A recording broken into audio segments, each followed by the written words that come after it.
마음에 쓰셨습니다. 박수 한번 해주셔요. 수고하셨습니다. 어느 분이 앵무새를 선물로 이렇게 주어서 앵무새를 받았는데 보니까 이 앵무새가 성질이 얼마나 괴팍한지, 성질이 괴팍하니까 나오는 앵무새의 입에서 나오는 그 말도 쌍스러운 말들이 그냥 계속 그렇게 쏟아지니까 이걸 어떻게 할까? 야단을 치니까 앵무새도 똑같이 따라서 야단을 치고, 앵무새는요 주인이 하는 대로 합니다. 그러니까 성질 부리면 앵무새도 같이 성질을 부리고, 도대체 이 녀석을 어떻게 할까 싶다가 화가 나서 앵무새를 잡아서 그냥 냉장고 속에다 집어넣어 버렸어. 집어넣어 버렸더니 냉장고 속에 들어간 이 앵무새가 막 파닥거리면서 내 나가면 가만 안 둘 거야, 내 그럴 줄 알았어, 너 고약한 막 그러면서 냉장고 안에서 파닥거리면서 막 말을 하다가 조금 지나니까 이 앵무새가 조용한 거예요. 무슨 일인가 싶어서 이게 죽었나 싶어가지고 냉장고를 열었죠. 열었더니 앵무새가 탁 나와서 한 말이, 주인님 죄송합니다, 그동안의 저의 잘못된 행동을 용서하여 주시옵소서. 도대체 이 녀석이 냉장고 속에서 무슨 일이 있었길래 이렇게 180도로 바뀌어졌나 한 생각을 딱 가지고 있는데, 앵무새가 하는 말이, 그런데 주인님 한 가지 여쭤봐도 돼요? 그래서 뭔데 하려고 하니까 이 앵무새가 하는 말이, 도대체 저 냉장고 속에 닭이 있는데 저 닭이 어떻게 돼서 지금 저 모양으로 있는 거죠?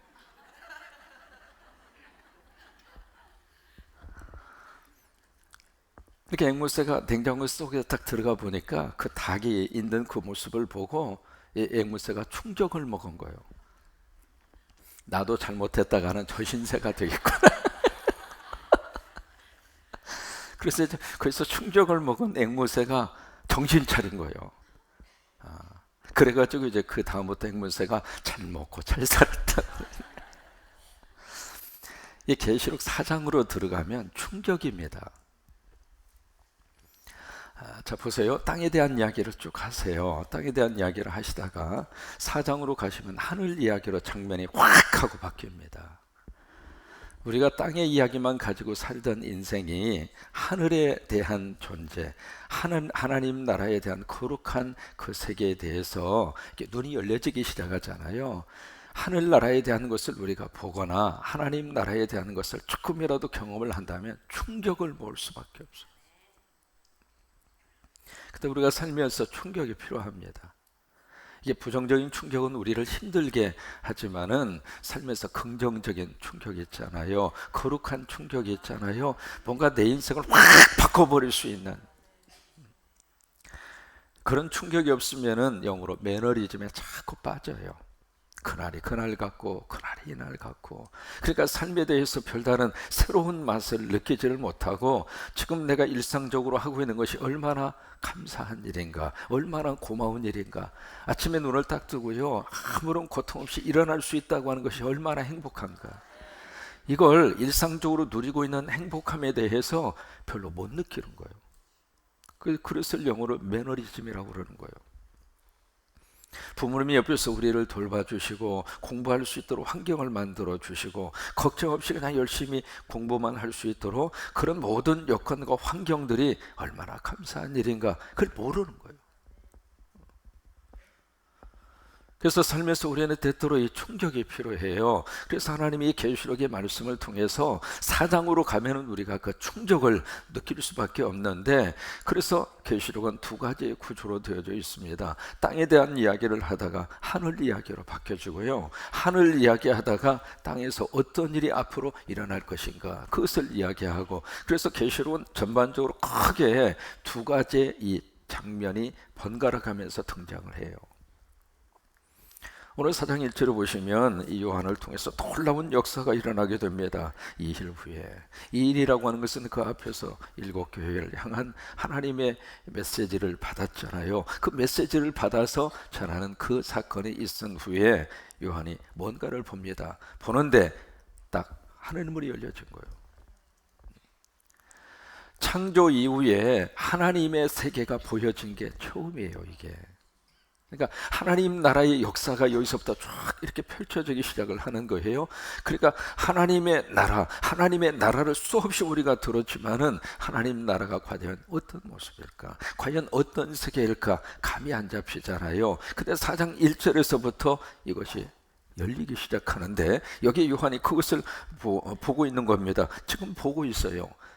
지금 요한이 생각하고 있는 게 아니거든요. 직접 지금 보고 있는 거예요. 그래서 요한계시록 1장 19절에 보시면은 첫 번째 요한에게 주신 음성이 있어요. 바로 그 음성이 바로 뭐냐면 네가 본 것을 기록해라. 요한은 이 계시록을 통해서 하나님이 보여주신 것을 기록한 거예요. 본인 스스로가 보고 싶어서 본 것이 아니라 하나님이 보여주신 것, 하나님의 계시적인 사건과 역사를 통해서 하나님이 보여주신 그 세계를 요한이 보고 그것을 기록한 거예요. 그래서 이제 하늘에 열린 문이 있는데 거기서 열린 문을 봐요. 그리고 나서 들어요. 듣는데 처음에 내게 말하던 나팔 소리 같은 그 음성이 들려지는 거예요. 계시록 1장 15절에서는 많은 물소리 같다고 그랬어요. 거기에 예수님의 모습을 여러 가지 쭉 표현을 하셨잖아요. 거기서 이제 예수님의 목소리를 많은 물소리 같다. 그러니까 마치 폭포가 쏟아지는 것처럼. 그러니까 하나님의 음성은 어떤 의미에서 위험 있게 들려지는 음성이었다, 그런 말이죠. 그래서 계시록 1장 15절에서는 많은 물소리 같다 표현을 했던 이 예수님의 목소리가 여기서는 트럼펫 소리 같다, 트럼펫 같은 그런 음성을 듣습니다. 듣는 그 음성은 이리로 올라와라. 이게 하나님이 거룩한 초청입니다. 우리를 하늘 세계로 초청해 주시는 분이 예수 그리스도예요. 그러니까 땅에서 살다가 땅이 전부 다라고 생각하고 살고 있었는데, 그래서 땅에서 살면서 참 지지고 볶고 참 아픔도 많았고 눈물도 많았고 짧은 인생을 사는 동안에 참 그렇게 사연이 많고 사람마다 말이죠, 가슴속에 품고 있는 아픔의 사연들이 얼마나 많아요. 목회하면서 참 깨달은 게 많아요. 저 사람 걱정거리 없겠다 싶어서 가서 좀 대화를 해보면 그 사람에게도 눈물이 있고 그 사람에게도 고통이 있고 그 사람에게도 아픔이 있고, 마치 말이죠, 턱하고 건들면 푹하고 터질 것 같은 봉선화 사랑이 아니라 봉선화 눈물이 줄 흘릴 정도. 그런 땅의 인생을 살고 있는 우리들에게 하나님께서 초청하시는 거예요. 이리로 올라와라. 어디로 올라갈까요? 하늘이에요. 땅에서 그런 아픔 속에서 살던 우리들에게 하나님께서 하늘을 약속하신 거예요. 하늘을 우리에게 약속하신 거예요. 하늘을 약속하신 거예요. 근데 그 하늘은 어떻게 우리가 갈 수 있는가? 예수 믿어야 갈 수 있다. 그래서 그 음성을 가장 먼저 여기서 듣고 있는 겁니다. 이리로 올라와라. 여러분, 다른 데로 가서 이 귀한 은혜를 받을 수 있는 게 아니에요. 하나님이 계신 곳으로 가야, 예수님이 계신 곳으로 가야, 성령이 있는 곳으로 가야 성령의 위로를 받을 수 있고, 예수님을 통해서 다시 한번 인생을 새롭게 들여다보면서, 그래서 올라오라고 하는 거예요. 왜 올라오라고 말씀을 하셨을까? 충격이에요. 그리고 하시는 말씀이 이후에 마땅히 일어날 일들을 내가 내게 보이리라. 여기는 마땅히 일어날 일, 계시록 1장 1절에서는 속히 반드시 일어날 일. 그리고 계시록에서 말씀하시는 이 일은 앞으로 장차 이 땅 위에서, 여기 이제 장차 속히 반드시 일어날 일, 그것은 역사적으로 지금 요한이 살던 그 시대를 기점으로 해서 그 후에 일어나게 되는 세계 역사입니다. 그래서 요한의 시대에 일어났던 일도 있고, 그리고 앞으로 일어날 일도 있고, 그러니까 두 가지의 것이 같이 이 계시록 속에는 같이 이렇게 믹스탑이 되어져 있습니다. 같이 이렇게 섞여져 있다, 그 말이에요. 그러니까 사도 요한을 통해서 받았던 그때 일어날 일에 대한 기준이 지금이 아니라 사도 요한의 그때란 말이죠. 그때를 기점으로 해서 그 후에 일어날 일들, 그러니까 우리 기점으로 보면 이미 일어난 일도 있는 거죠. 그렇죠? 이해가 되세요? 그러니까 이 과거적인 사건과 그리고 앞으로 일어날 사건들이 같이 이 요한계시록에는 같이 막 믹스업이 되어져 있다, 그 말이에요. 그러면서 그것을 내가 내게 보이리라. 그러고 나서 2절에 보세요. 그러고 나서 바로 이 요한이 성령의 감동을 받습니다. 이 성령의 감동을 받았다는 이야기는 was in the spirit, 성령 안에 푹 잠겼다 그 말이에요. 왜냐하면 성령 안에 잠기지 않으면 하나님의 존재를 마음으로부터, 그리고 우리 스스로가 느낄 수 있는 길이 없어요. 하나님의 영은 하나님의 영이 있어야 통합니다. 이게 영은 영끼리 영이 다르면은 절대로 통하지 않습니다. 같은 곳에 있다 하더라도요, 영이 다르잖아요. 대화가 안 됩니다. 이렇게 가슴이 답답해요. 왜 그렇게 말이 통하지 않아요? 영이 같지가 않으니까, 영이 다르니까. 같은 공간에 살면서도 그 사람의 영과 내 영이 다르면 대화가 안 돼요. 그래서 영이 같아야 사람이 서로 소통이 되는 거예요.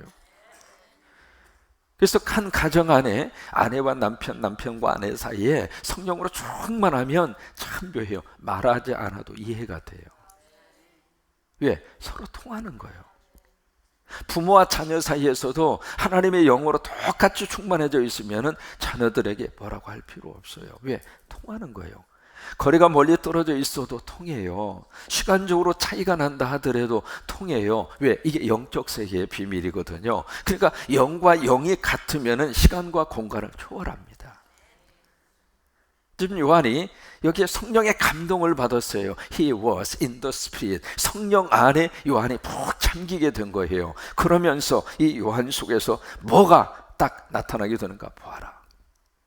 그러니까 하나님의 영으로 충만하니까 하나님이 준비가 됐구나, 이제 볼 준비가 됐다 그거예요.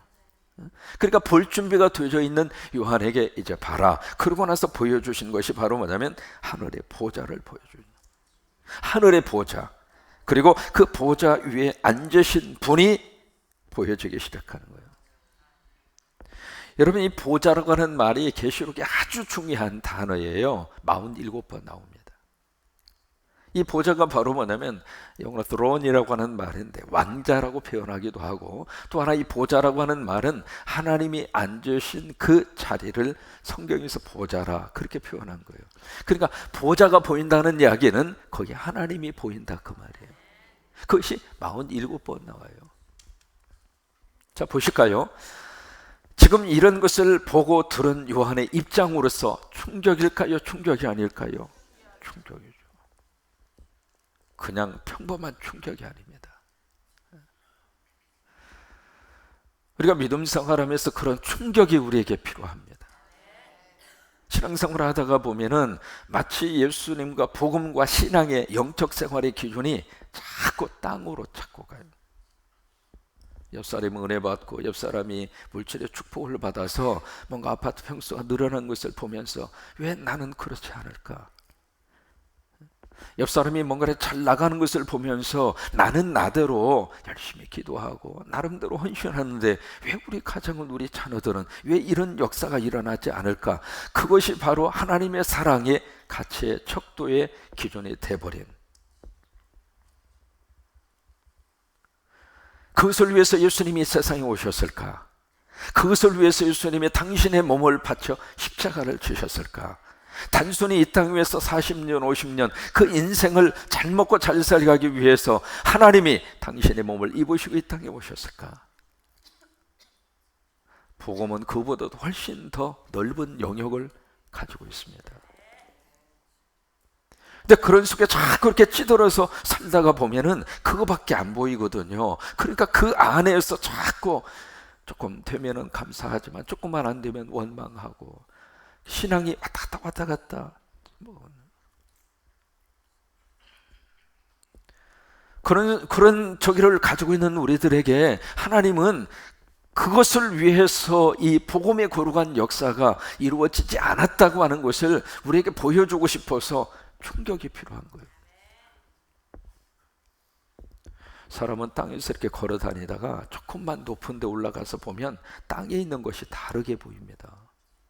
비행기 타고요, 한 10,000피트 이상으로 착 하고 올라가잖아요. 그 비행기 위에서 바라보는 세상은 별거 없어요. 집이 크고 작고 아무 의미가 없습니다. 좋은 차, 나쁜 차 아무것도 보이지도 않아요. 키가 좀 크고 작고 아무 의미가 없습니다. 좀 통통하고 홀쭉하고, 이게요 조금 올라가서 보면 다 그거예요. 그러니까 하나님 우리에게 충격을 주시는 거예요. 왜? 인생은 그게 다가 아니라고 하는 거예요. 그래서 우리를 높여주시는 거예요. 우리를 높은 하나님의 거룩한 역사의 자리로 우리에게 경험하게 하시고 이 말씀을 듣게 하시는 이유는 올라가라 이거예요. 거기서 보면은 삶은 별거 아니란 말이에요.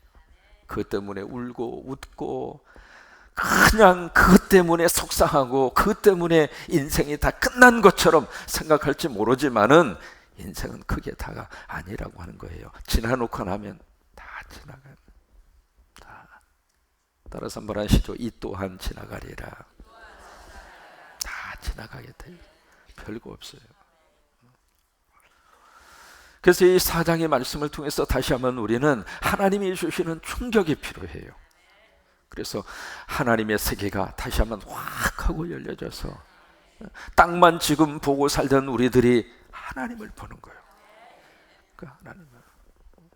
역사적으로 수없이 많은 사람들에게 시대와 모든 것을 초월해서 더 깊은 감동을 주는 작품들이 있잖아요. 음악이든지 미술이든지 무엇이든지 그 모든 작품의 뿌리가 성경입니다. 그 이유가 있습니다. 왜? 그들은 하늘을 본 거예요. 그들은 하늘을 들은 거예요.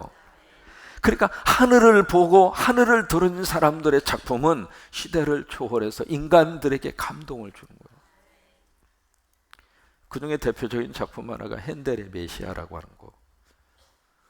3대 오라토리오가 있잖아요. 하이든의 천지창조, 멘델스존의 엘리야, 그리고 핸델의 메시아. 이게 3대 오라토리오. 지금까지 오라토리오 가운데에서 가장 위대한 3대 오라토리오잖아요. 이 핸델의 메시아라고 하는 이 작곡을 할 때 그분이 뇌출혈을 입어서 오른쪽 반신불수가 됐어요. 그리고 나이가 60대가 다 됐고요. 젊었을 때 그렇게 잘 나가던 이 핸델이 그런 몸에 질병이 오고 그리고 인기가 하락하고, 이게 무대 위에서 인기라고 하는 것은 참 묘하잖아요. 그 우렁찬 박수 소리가 한순간 사라지는 게 무대잖아요. 그래서 이제 그렇게 해서 한 낙심 가운데, 그리고 문도, 그리고 이제 나이도, 그리고 희망도 그렇게 쇠약해져 있는 그런 속에서 이제 핸델이 쭉 비틀거리면서 그런 모습으로 이렇게 가다가 집으로 이제 타고 집으로 타고 왔는데, 집에 책상에 찰스 게넨스라고 하는 시인이 보낸 소포가 있는 거예요. 찰스 게넨스라고 하는 사람이 자기가 이제 뭐 이렇게 보냈어요. 그래서 이 핸델이 도대체 이게 뭐야? 뭐 이름도 없는 이 시인이 별걸 다 보냈사구나. 읽어보니까 이 찰스 게넨스라고 하는 이 시인이 기도 가운데 하나님이 영감으로 주셨다고 하는 오라토리오 가사를 핸델에게 보내준 거예요. 보내주면서 여기에다 곡을 좀 붙여달라고. 그래서 투덜거리면서 이렇게 딱 열면서 그것을 딱 읽어가는 동안에 성령님이 그의 마음속에 확 열려지게 하신 거예요. 그러면서 그때 충격을 먹은 핸델이, 사람은 애지간해 가지고는 충격 안 먹어요. 강한 이펙트가 있어야 된단 말이죠. 그 강한 이펙트는 땅의 것 가지고 안 돼요. 하늘의 것가 돼요. 하늘의 것이 와서 때려 주어야 이것이 강한 충격이 오는 거예요. 여러분, 아프리카 탄자니아에 가면 세렝게티라고 하는 사파리, 세계적으로 유명한 사파리가 있잖아요. 그 세렝게티에서 조금 더 내려가면 거기 응고롱고라고 하는 것이 있어요. 응고롱고라고 하는 것이 뭐냐면 그 유석이 떨어져 가지고 그게 큰 하나의 웅덩이가 된 거예요. 그게 전 세계에서 가장 큰 겁니다. 응고롱고라고 하는 것이. 유성이 얼마나 큰 것이 지구 속에 떨어졌는지 그게요 한도 끝도 없이. 근데 거기가 또 다른 하나의 작은 사파리 같은 거예요. 거기에 있는 동물들은 딱 들어오면 밖으로 못 나가요. 왜냐하면 저희가 이 벽이 하도 깊어가지고. 그래서 그 안에서 근데 아주 훌륭한 거기에 사파리가 형성이 되어 있거든요. 그리고 보세요, 이게요 충격이라고 하는 게 이 안에서는 충격이 잘 일어나지 않는 거예요. 하늘의 것이 떨어져야, 그래야 이제 충격이 일어나게 되는데, 핸델 같은 경우에도 그런 충격을 먹은 거예요. 그리고 나서 거기다가 미친 듯이 오선지에 밥도 먹지 않고 그냥 정신없이 거기에 잠도 자지 않으면서 몰입해서 24일 동안 만들어낸 것이 핸델의 메시아라고 하는 거예요. 나중에 핸델이 그런 고백을 합니다. 내가 몸 밖에 있었는지 몸 안에 있었는지 모르겠다고.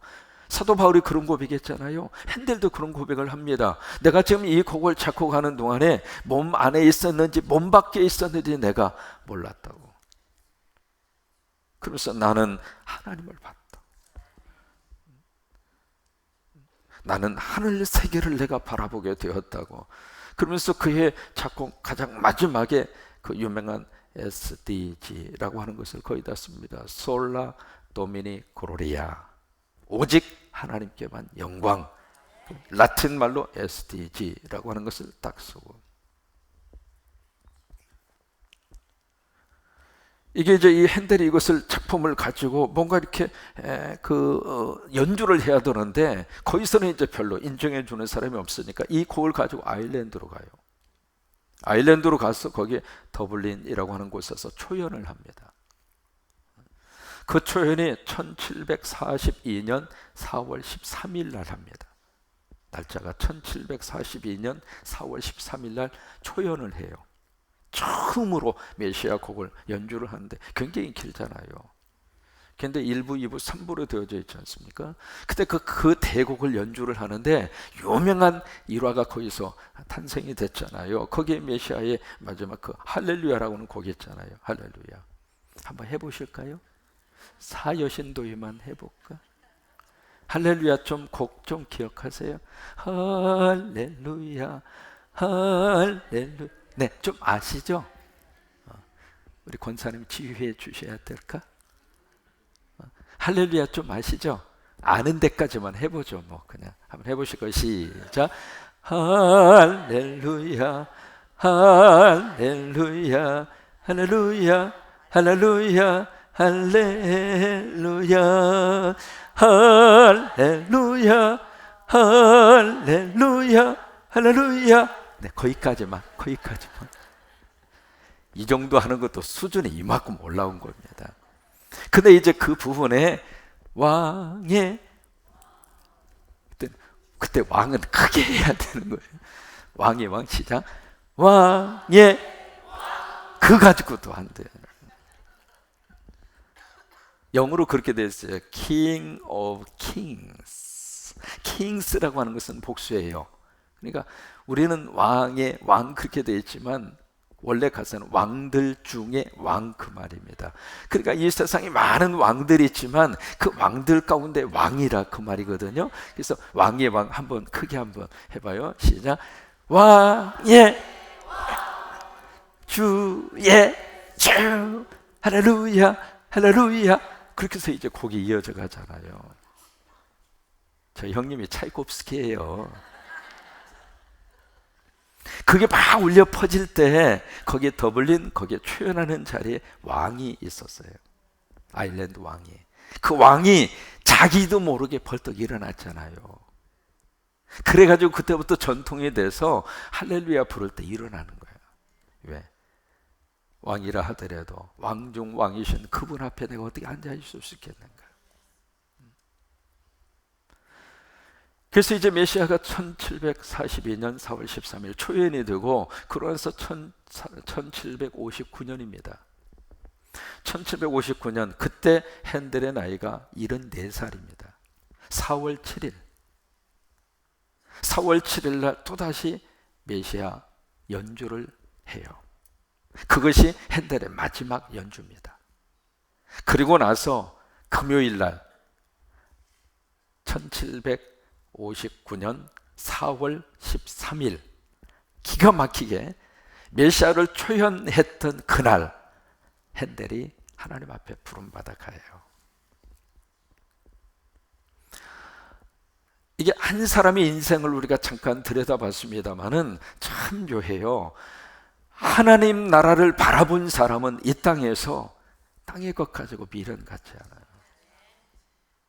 늘 하늘을 바라보고 하늘을 가슴에 품고 그 안에서 우리가 희망을 가지고 살고 왜? 땅에서는요, 계속해서 지금 속상한 일, 우리 아프게 하는 일, 그리고 여러 가지 그런 관계 형성이라든지, 땅에서는 이 일들이 사실 우리 삶이 그렇게 보장된 인생을 살아가고 있지 않거든요. 근데 이런 속에서 우리들이 늘 살다가 하나님 나라를 바라보고 하나님 나라의 세계를 가슴에 품고 사는 사람은 땅의 것을 딛고 일어선다, 이 말이에요.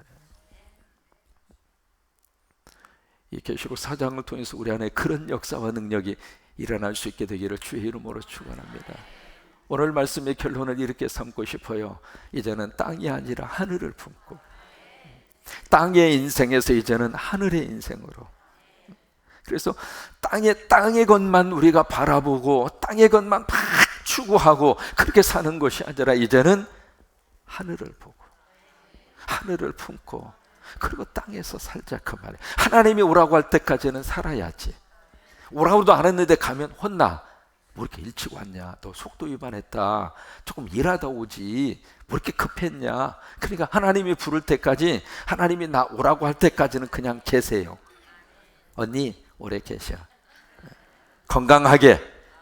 그리고 하나님이 이 땅에서 살라고 하는 동안에는 열심히 주님의 일을 하고, 주님 열심히 잘 섬기고 행복하게 신앙생활하고, 그러면서 우리는 우리 가슴에는 하늘을 품고 그 하늘을 바라보고,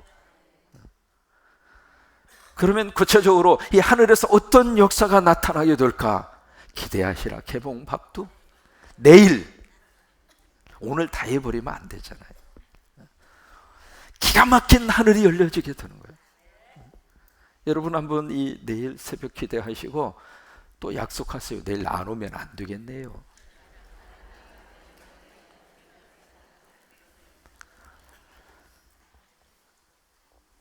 여기 지금 하늘을 보여준 것은 요한이 가서 본 게 아닙니다. 하나님이 보여주신 것이거든요. 그래서 4절에 보시면, 아니 4장 1절에 그 부분에 보시면 내가 내게 보이리라, 그 말씀을 하시잖아요. 내가 내게 보이리라. 그것이 바로 계시라는 뜻이에요. 하나님이 보이도록 해주신 거예요. 그러니까 요한을 하나님께서 하늘로 올려보내서 하나님 세계를 열어서 하늘의 세계를 하나님이 보여주신 거예요. 그것을 계시라고 하는 말을 쓰는 거예요. 그러면서 2절에서 보좌를 보고, 보좌에 앉으신 그분을 딱 보고 3절 이하에 그분에 대한 모습을 우리에게 표현을 해주고 있는데, 기가 막히게 표현을 하고 있어요. 여기에 여러 가지 보석도 나오고 여러 가지 모습도 나오고, 그 보좌 주변에서 이루어지고 있는 상황도 설명을 하고 있고 그래요. 그래서 오늘 잘 보내시고 오늘도 직장에서든 집에서든 학교에서든 오늘 최선을 다하고, 그리고 내일 새벽에 또 기대하고 또 하늘 세계로 한번 들어가 봅시다.